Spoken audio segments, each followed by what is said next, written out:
E aí pessoal, tudo bem com vocês? Hoje aqui professor Yuri, professor de Física do canal e da plataforma Não Perca a Cabeça. Então pessoal, vamos dar sequência à aula 21 hoje, aula sobre fenômenos ondulatórios. Muito importante que vocês tenham assistido e entendido bem a aula 20 da semana passada, a aula 20 que vocês viram aí no tempo de vocês. É muito importante para a gente entender o que vai acontecer e quais são os principais fenômenos ondulatórios que a gente tem.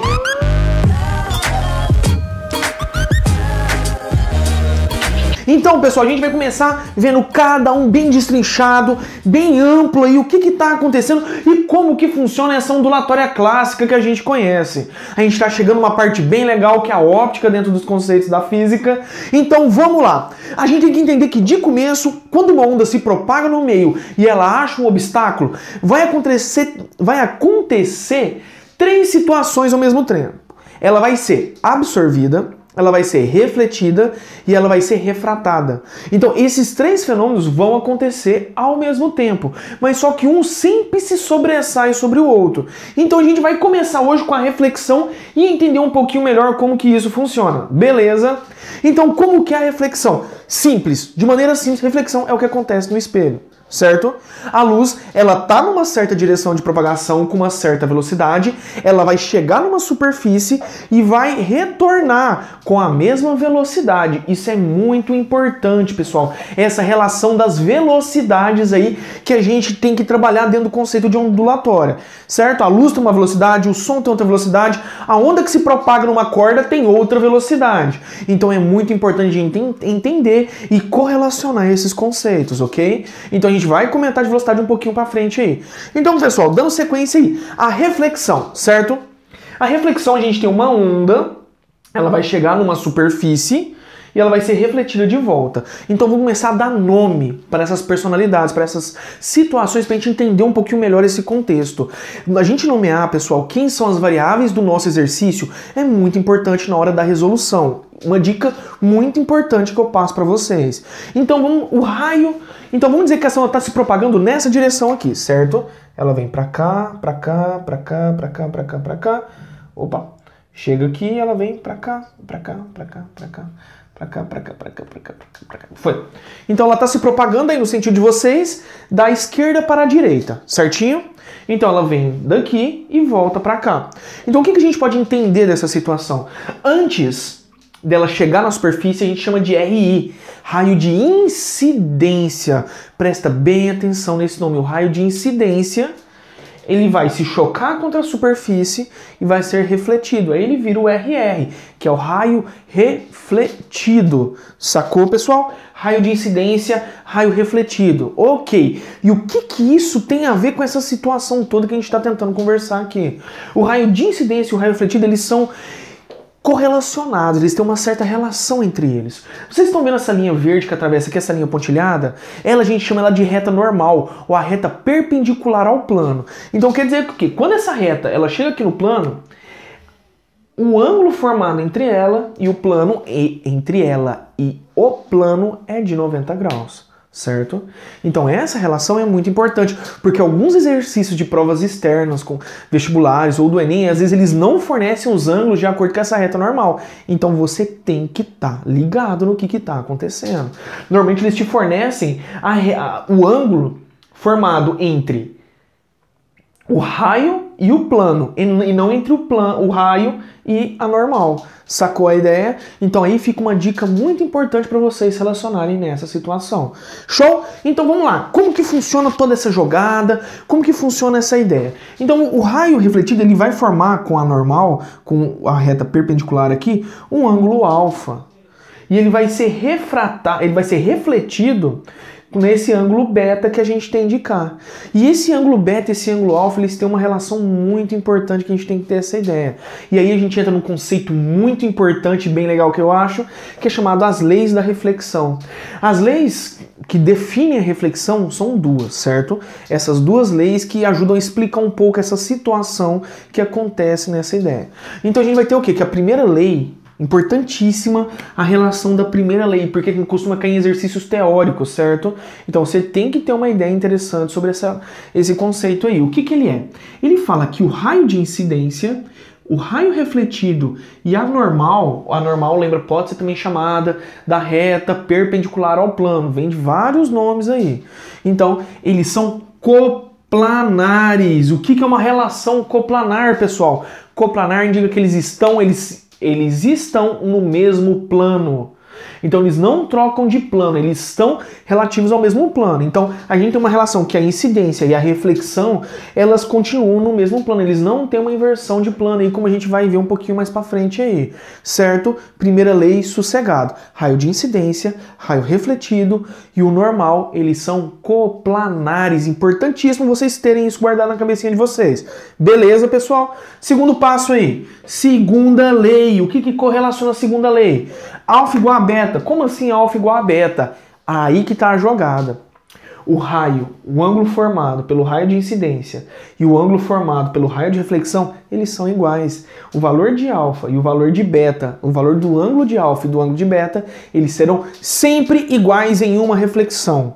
Nunca serão diferentes, certo? Eles sempre serão iguais. Isso por quê? Porque a velocidade não muda depois da reflexão. E por a velocidade não mudar, você não tem essa diferença angular nessa situação. Então a segunda lei, ela correlaciona a relação entre os dois ângulos formados. Sossegado, bem de boa. Não esqueçam, pessoal, também tem grande chance de cair um exercício teórico disso aí nessas provas externas. O cara vai te dar a questão e vai te questionar ali. Ah, mas o ângulo formado com tal reflexão, depois foi refletido 2 vezes. E esse ângulo aí pensa numa relação, isso é muito importante. Exercícios, às vezes, caiu um pouco relacionado com a física moderna. Exercícios sobre fibra óptica. Também correlaciona essa ideia aí, então vocês têm que estar um pouco ligados. Beleza, mas cuidado, também tem exercício de fibra óptica sobre refração. Não estou dizendo esse, há exercício de fibra óptica sobre reflexão também, e isso vocês têm que estar ligados nessa ideia. Show? As leis da reflexão são essas duas, são 2 leis bem simples e sossegadas. Ficou claro, pessoal? Sossegado, sem segredo nenhum, né? Então, bora lá. A gente também tem 2 situações que a gente fala sobre a fase, que a onda acontece, certo? Então, se você tiver... A gente vai ter 2 situações, a extremidade fixa e a extremidade móvel. Agora a gente está falando de ondas que se propagam, vamos dizer, ondas materiais, certo? Ondas mecânicas. Aqui pensa que é uma onda numa corda. Se você tem uma onda amarrada numa corda e a extremidade que está amarrada ela é fixa, ela não mexe, você não consegue mexer. Quando você mandar o pulso é o quê? É a ondinha formada. Ela bater, ela vai ser refletida pela relação da reflexão da onda, no fenômeno ondulatório. Se a extremidade for fixa, a gente vai ter uma inversão de fase. Ela vai ficar de cabeça para baixo, ela vai ficar na fase invertida conforme a original. Se você mandar para baixo, ela vai vir para cima. Se você mandar para cima, ela vai vir para baixo. Sacou? Sem segredo nenhum essa relaçãozinha. Super de boa, né? E se a extremidade for móvel, como assim móvel? Você tem... Ela não tá necessariamente amarrada, ela tá tipo... Pensa numa argola dentro de um cabo de aço, dentro de um fio. Então quando você levanta ela ou abaixa, a ponta levanta ou abaixa. Mas aí existe a reflexão também. Mas a reflexão numa extremidade móvel, que é esse tipo de reflexão, você não tem a inversão de fase. Aliás, a minha setinha ficou até errada aqui. A minha setinha aqui é pro outro lado, porque ela foi refletida, certo? Então você fez o pulso, ela chegou na extremidade, essa extremidade ela fez ela voltar na mesma fase, sem inversão de fase. Bem sossegado mesmo, né, pessoal? Sem segredo nenhum esse tipo de contexto. Ok, então, vamos lá. Então, para a segunda parte, eu vou apagar a lousa aqui e a gente já volta. E aí, pessoal, lousa pronta, vamos então para o nosso segundo fenômeno ondulatório. Agora a gente vai falar um pouquinho sobre refração. A gente estudou na primeira parte da aula reflexão, agora a gente vai falar sobre a refração. A refração, forma simples, o que é uma refração? É a mudança de um meio de propagação. Quando a onda passa de um meio de propagação 1 para o meio de propagação 2. Reflexão, bate e volta. Refração, bateu, atravessou. Simplesmente assim, é assim que você entende a refração. Mas aí que tem uma jogada. A gente vai ter esse Nzinho aqui, que é um índice importante que a gente tem durante a refração. O índice de refração é C. Quem é o C? Ela é a velocidade da luz. que é a velocidade mais rápida que a gente consegue ter em qualquer tipo de situação. Não tem como ir mais rápido que a velocidade da luz, certo? E o V é a velocidade da onda que a gente está analisando, certo? Então, a velocidade da onda a velocidade da luz dividido pela velocidade da onda vai dar um índice de refração daquele meio. Você fazendo isso para o meio 1 e para o meio 2, ou para o meio A e para o meio B, você vai ter certas correlações aí que são bem importantes você analisar, certo?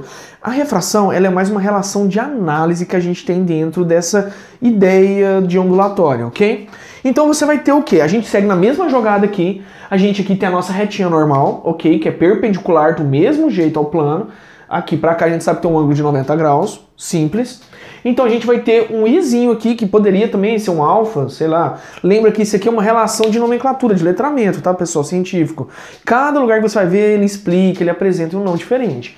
Então a gente vai ter um ângulo de incidência. Observa que o meu ângulo é formado com a normal e não com o plano, pessoal. De novo eu ressaltando isso, porque já cansei de aluno vir reclamar bravo. Ah, mas eu fiz do jeito que você explicou e não sei o que lá, e deu errado.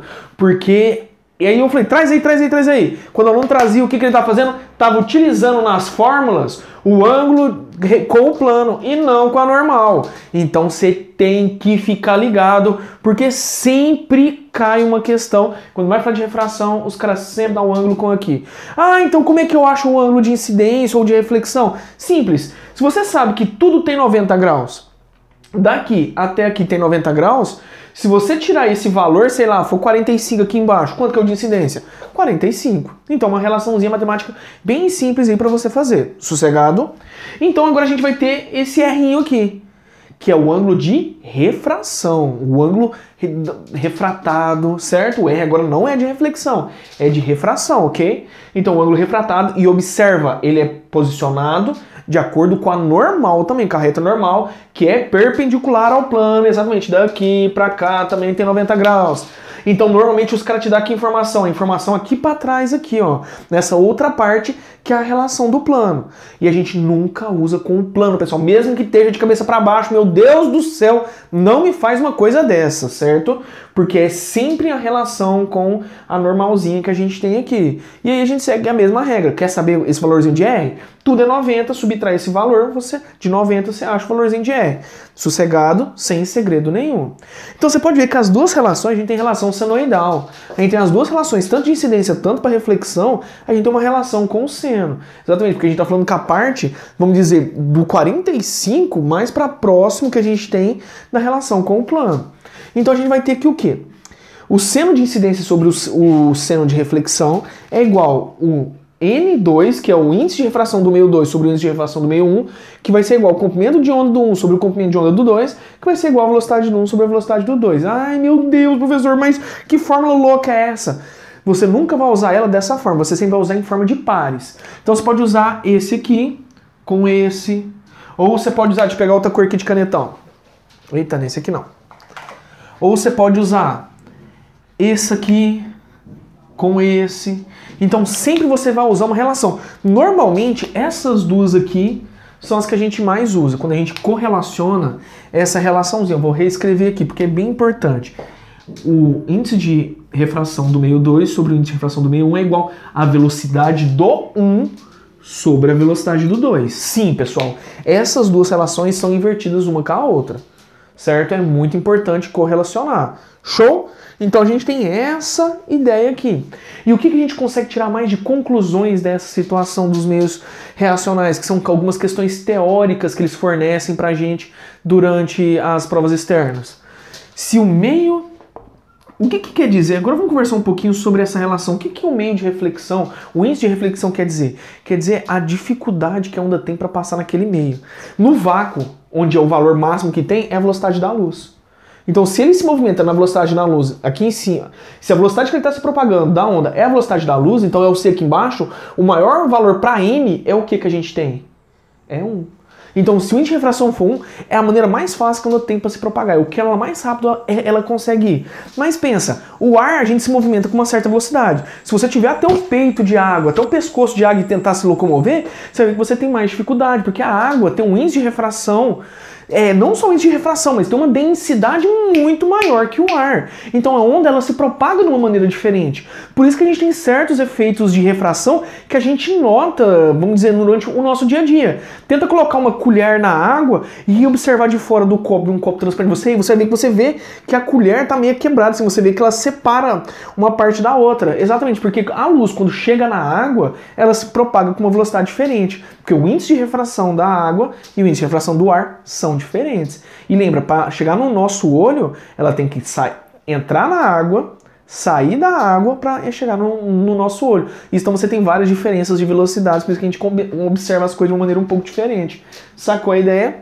Então a gente tem o quê? Se o índice de refração do 2 for maior que do 1, o raio, o ângulo de reflexão vai ser menor que o ângulo de incidência. Sacou? O N2 maior que o N1, o reflexão não, de refração vai ser menor que o de incidência.